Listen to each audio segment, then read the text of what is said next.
I, Songun Huang, affirm that this evidence is of my own authorship. I have not appealed to plagiarism in any of its forms, and I established that in preparing and developing this activity, I have followed the guidelines of the Tecnológico de Monterrey Code of Ethics. Environmental issues like plastic waste and climate change are real and pressing problems that require our immediate attention. We need to understand the difference between genuine action and superficial, marketing-driven solutions. The Zero Waste Life campaign claims to tackle plastic waste by promoting eco-friendly products, but is it genuinely solving the problem or simply capitalizing on it? Let's explore some campaign's objective and actions. Zero Waste Life wants to reduce waste by encouraging consumers to buy sustainable products. However, its main focus seems to be on consumer behavior rather than challenging the core issues of overproduction and waste generation.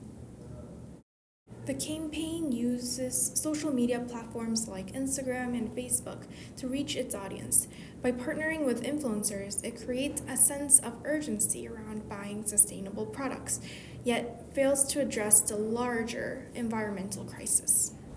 While the campaign touts sustainability, its reliance on selling more products contributes to a cycle of overconsumption. True sustainability should involve reducing the need for new products altogether. However, not all zero waste campaigns are truly committed to sustainability. Some companies, like Lush, market themselves as eco-conscious with slogans like naked packaging and solid shampoo bars. While they do take some sustainable steps, their supply chain still heavily relies on imported ingredients, and many stores lack proper recycling or refill systems. This shows how the term zero waste is sometimes used for branding than for genuine environmental action. It creates a false sense of progress, making consumers believe they're helping the planet while structural issues remain untouched. Another curious example comes from Haagen-Dazs Japan, which launched a campaign featuring edible ice cream lids as a fun zero waste initiative. They promoted it as a sustainable alternative to reduce plastic waste, turning the lid into a cookie you can eat with your dessert.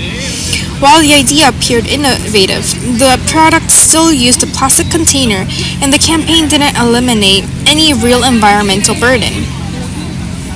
Critics pointed out that this was a form of symbolic action rather than structural change, a creative idea that distracts from the real issue of plastic overuse.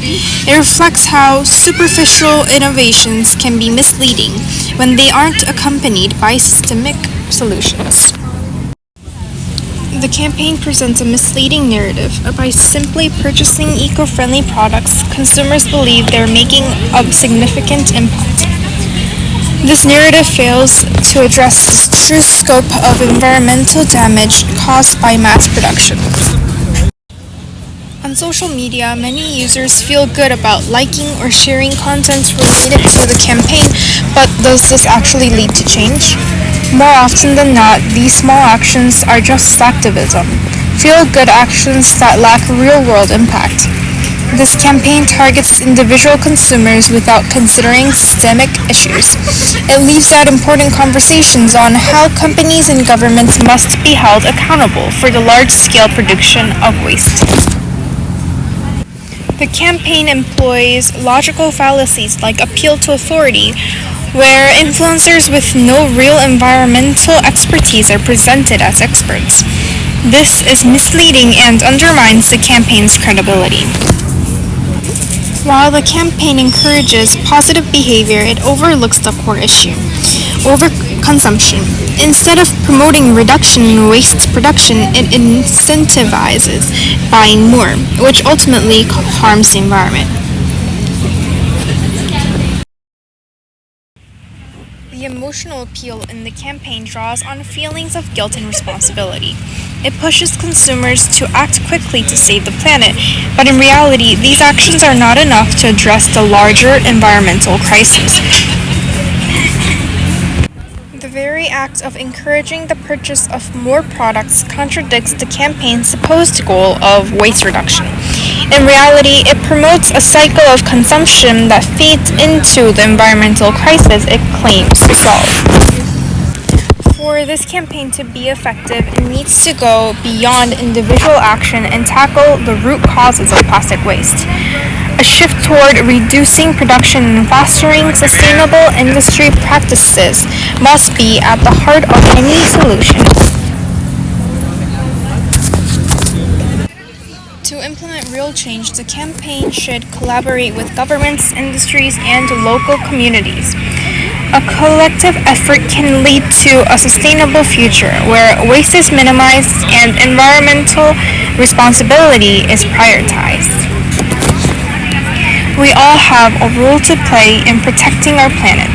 Let's move beyond greenwashing and focus on real, impactful change.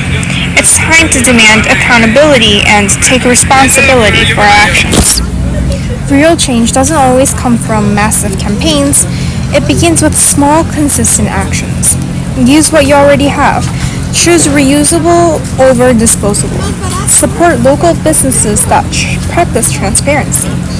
Reflect on your habits. What do you throw away daily? Could it be avoided? Sustainability isn't perfection, it's progress, one conscious choice at a time. But for true impact, we need collective pressure. Demand that brands back their words with measurable action. Advocate for laws that regulate green claims. Support journalism that questions shallow campaigns. Together we can shift the focus from image to substance, from saying the right thing to doing the right thing. The future we want is built through community, courage, and commitment.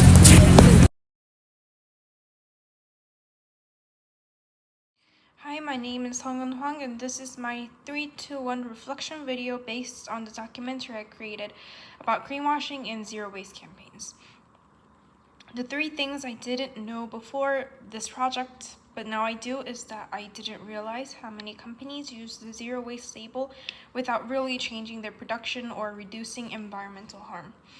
The second one I learned is that I learned the differences between real environmental action and activism, and how media can manipulate our emotions to create a false sense of action. The third thing that I didn't know before this project, but now I do, is that I became more aware of the Sustainable Development Goals, especially how some campaigns can actually limit their impact instead of supporting them.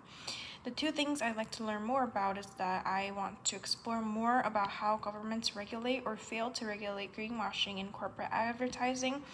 And I'm curious about how social media movements can move from just sharing points to inspiring real environmental activism. One thing I will change in my life is that I will be careful of the brands that I support and make sure that their values match their actions. I want to reduce waste more consciously and support initiatives that are truly sustainable, not just performative.